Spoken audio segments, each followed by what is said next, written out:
Over the next week, we had to meet almost every day. At first, it was torture. She'd arrive late on purpose just to annoy me. I'd deliberately use complicated words to make her roll her eyes. We argued over everything, from chapter structures to citations. And yet, in those heated discussions, I began noticing things I hadn't before. Like how she chewed on her pen when she was thinking, or how her laughter, rare, but genuine, echoed softly across the quiet library halls. I brushed it off. This was just forced proximity. Nothing more. At least, that's what I told myself then. If working with Ria was supposed to teach me patience, then clearly the universe was testing me. But slowly, so slowly I almost didn't notice, it started to feel less like torture and more like something else. One late evening, about 3 weeks into our project, we found ourselves in the library again.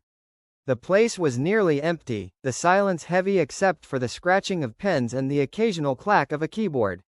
I was flipping through a book when I noticed Ria resting her head on her arm, her eyes closed.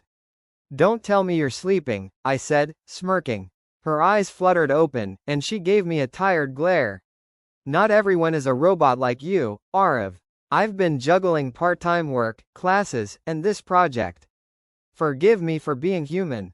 I paused. That was the first time she'd admitted something personal. "Wait, you're working part-time?" She looked away. "Yeah, at a cafe near campus.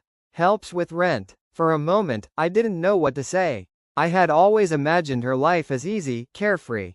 She carried herself with such confidence that I never considered she might be struggling too. "Why didn't you just say that?" I asked quietly. She sighed. "Because it's none of your business.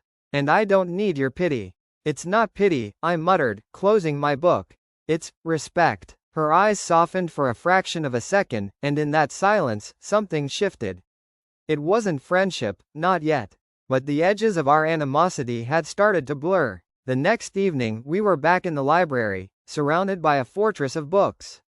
I noticed she looked unusually drained, dark circles under her eyes. Without saying anything, I slipped out, bought a cup of coffee from the vending machine, and slid it across the table to her. She blinked at it, then at me. "What's this?" "Caffeine. You looked like you needed it."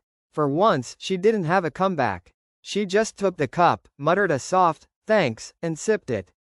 I caught the faintest smile on her lips, and strangely, it made me want to smile too. Follow for next part.